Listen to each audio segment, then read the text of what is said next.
Lorsque j'ai modifié les amortisseurs, enfin les combinés filetés, ça remonte à la semaine dernière. Lorsque j'ai redescendu la voiture sur les cales pour rouler avec, la voiture a calé. Suite à ça, je n'ai pas pu la redémarrer. Lorsque je tournais la clé, le moteur était entraîné, mais il ne voulait pas démarrer.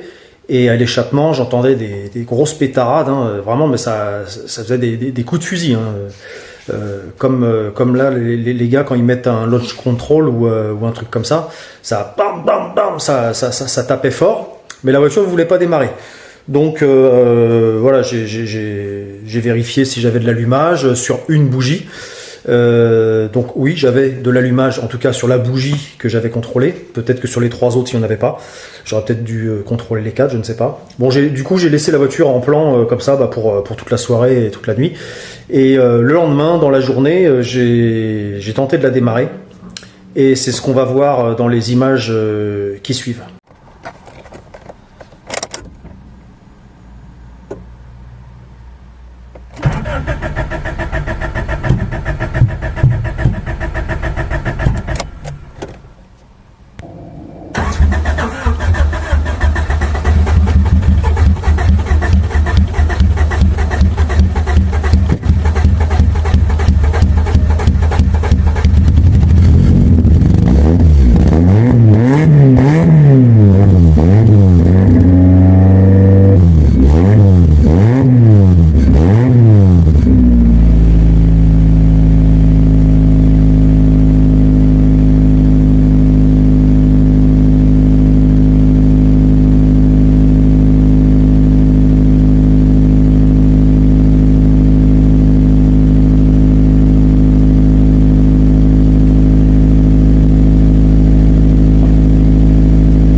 Bon, je viens de démonter cette partie-là de l'allumeur.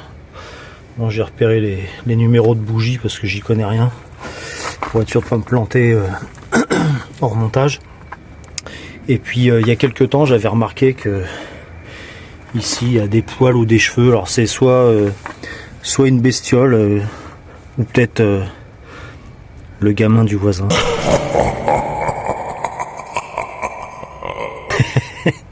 Bon bref, je vais tout rebrancher et puis je vais voir si elle continue de démarrer. Et je vais te mettre en incrustation d'écran ce que j'ai pu retrouver à l'intérieur de ça. J'ai mis un petit coup de papier de verre sur les 4 petits tétons qui sont à l'intérieur. Sur la partie qui tourne, là je sais pas comment ça s'appelle. Et puis il y a aussi un doigt, je crois que ça s'appelle le doigt d'allumeur. Alors lui, comme tu le vois sur les photos, il était tout rouillé. Donc pareil, j'ai mis un coup de papier de verre et puis un coup de WD-40 là-dedans. Donc je remonte et puis je vais voir si ça déconne toujours. Bon, j'ai tout nettoyé. Il n'y a plus les cheveux des enfants. Du coup, à l'intérieur de ça, c'est bien la corrosion qui déconnait, enfin qui faisait que ça déconnait. Voilà, depuis elle a tourné assez longtemps au ralenti chez moi, j'ai mis quelques petits coups de gaz. Elle semblait plus s'étouffer comme ça faisait auparavant. Et puis voilà, je viens de faire quelques kilomètres sur la route et elle fonctionne normalement. Voilà. Et puis quoi d'autre? C'est tout. Après j'ai fait un autre petit truc. Voilà, je l'ai mis en monobras. Je peux pas me mettre à la verticale parce que ce qui se passe, c'est quand je mets les essuie-glaces en route, il va beaucoup trop loin par là et ça vient se coincer dans l'angle, il remonte pas. Donc je peux pas le mettre plus droit, c'est le plus que je puisse faire sans que ça coince. Putain, bien sûr, il y a un touriste qui s'arrête là, les mecs. Voilà, donc pour les essuie-glaces, pour l'instant ça va rester comme ça. Je remettrai peut-être les deux en position normale. Pour l'instant, j'en sais rien ce que je vais faire. Il y a du vent, ça va peut-être souffler un petit peu dans dans la vidéo. Et sinon,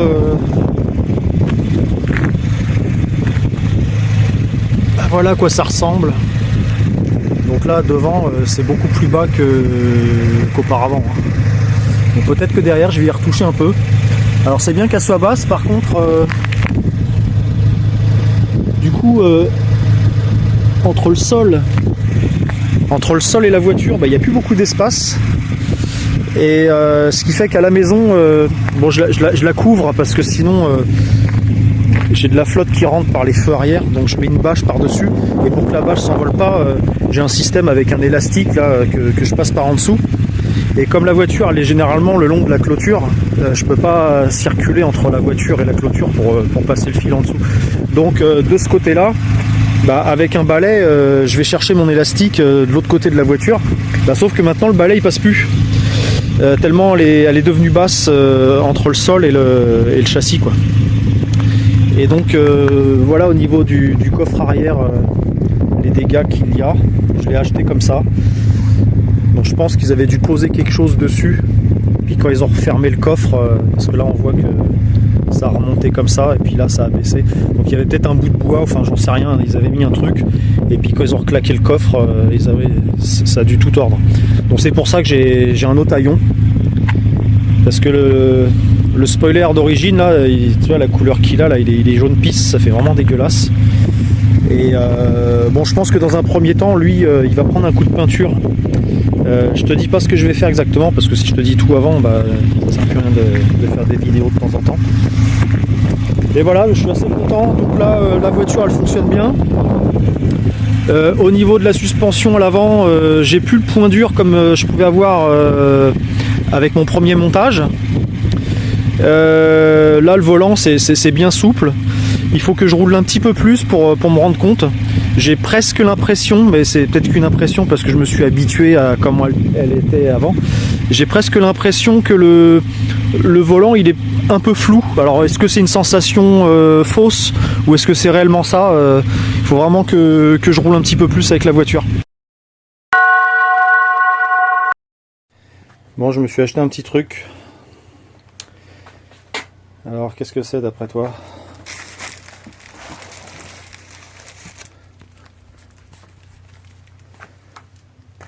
Je vais le déballer. Et puis on va voir ça ensemble. Et donc cette chose, c'est ça. Un béquet, un spoiler, je sais pas, tu l'appelles comme tu veux. Tout le monde leur donne des noms différents. D'ailleurs, c'est pas facile de trouver sur internet, puisqu'il y en a qui appellent ça des spoilers, d'autres des béquets, d'autres des ailerons. Enfin voilà, donc j'ai acheté ça. C'est un spoiler arrière de 405. Alors peut-être MI16, mais je suis pas à 100% sûr. Enfin en tout cas c'est pour 405. Il n'est pas en super bon état comme on le voit, mais je m'en fous parce qu'il sera repeint le moment venu. Et en plus je l'ai pas payé cher, donc au pire, si ça ne va pas du tout, j'aurais pas perdu beaucoup d'argent puisque je l'ai acheté 10 €. Avec les frais de port et ce que demande le Bon Coin comme commission, il me revient à 17 €. Alors que la plupart du temps ça se vend entre 50, 80 et même j'ai vu 150 €. Donc les mecs se touchent un peu sur les tarifs. Voilà, donc là je l'ai acheté à une personne qui l'avait lui-même acheté 10 €. Il m'a dit moi je cherche pas à gagner de l'argent, je veux juste récupérer mes 10 €. Voilà, donc l'idée c'est comme tu peux voir ici, hop, je vais faire pivoter légèrement la caméra. Ici j'ai un haillon de Rover.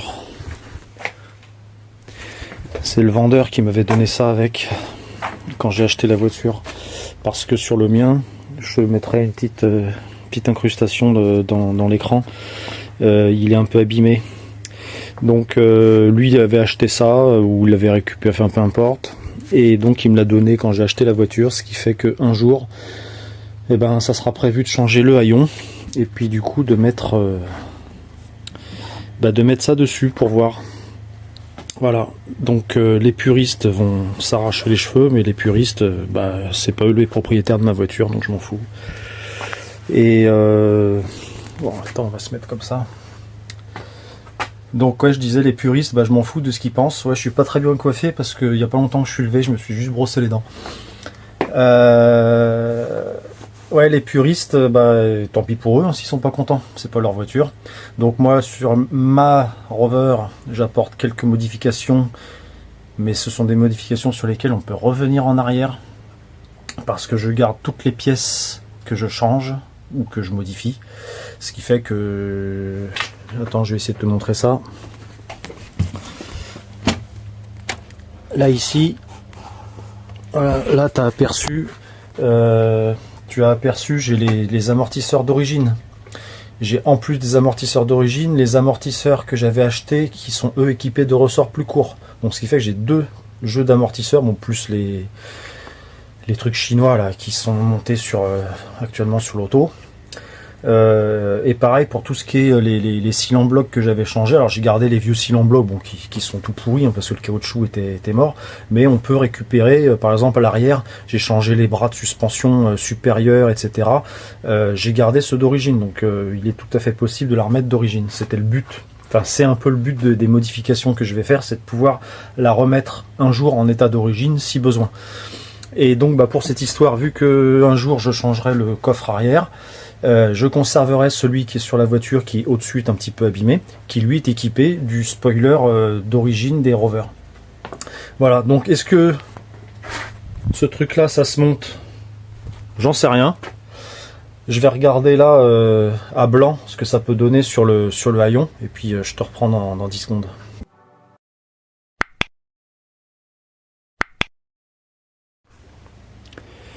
Voilà ce que ça peut donner.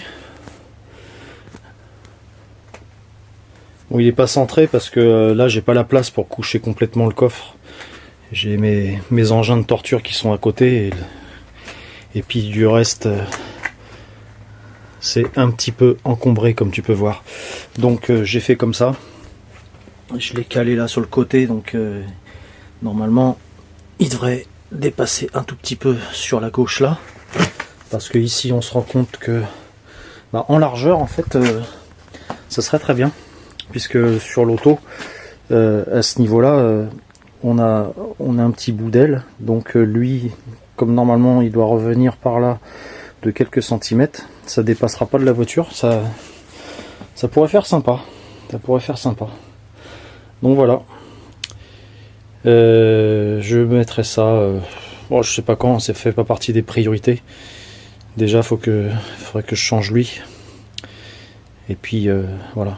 Allez, on va passer à la suite.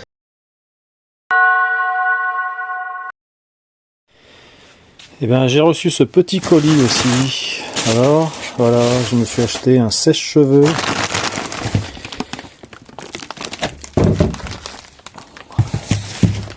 Donc à l'intérieur, ils fournissent ça avec les différents joints pour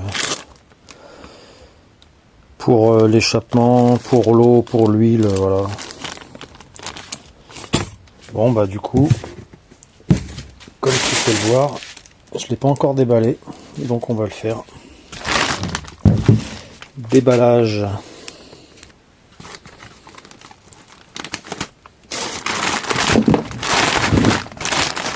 Alors, qu'est-ce que c'est que cette machine ?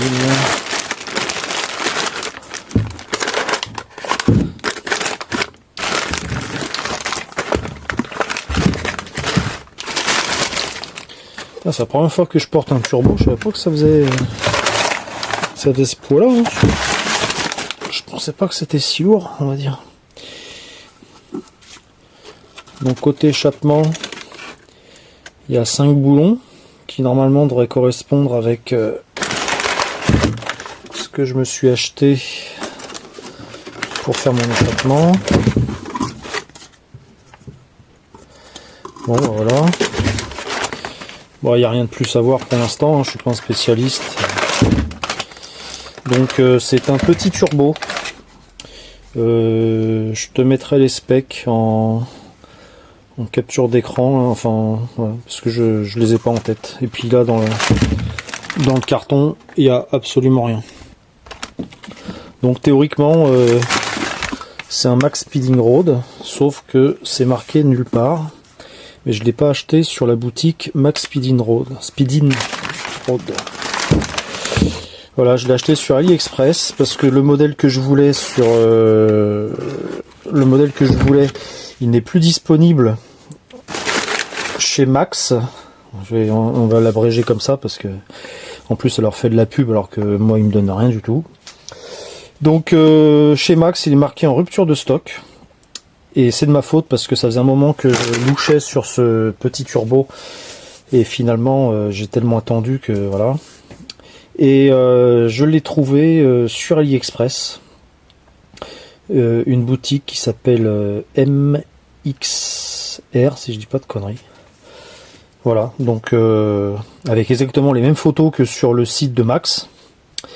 Les mêmes specs, etc. Enfin voilà, c'était le même turbo. Donc j'ai franchi le pas, je l'ai acheté, je me suis dit tant qu'il est disponible, je vais le prendre. Voilà.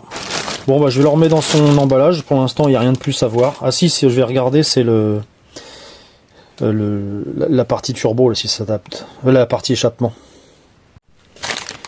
Donc je m'étais acheté ça. Un truc tout fait.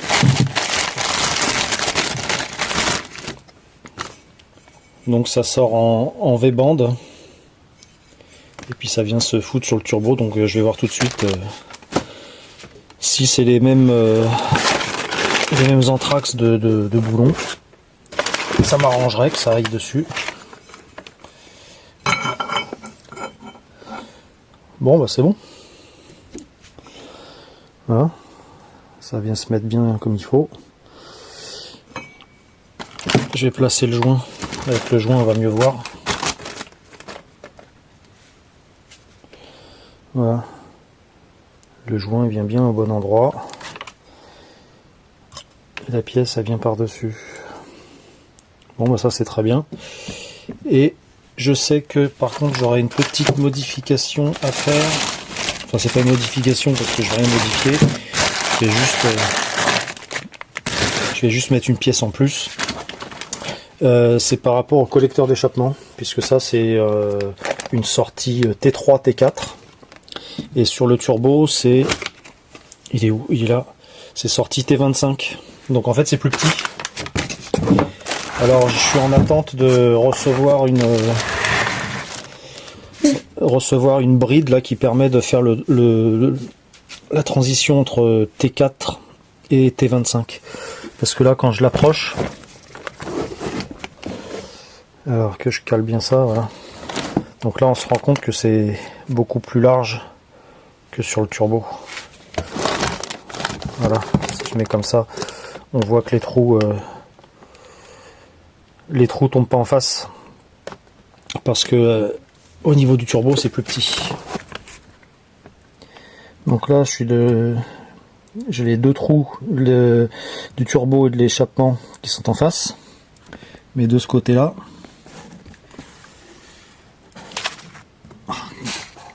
on se rend compte que ça tombe pas en face, il faut le décaler par là.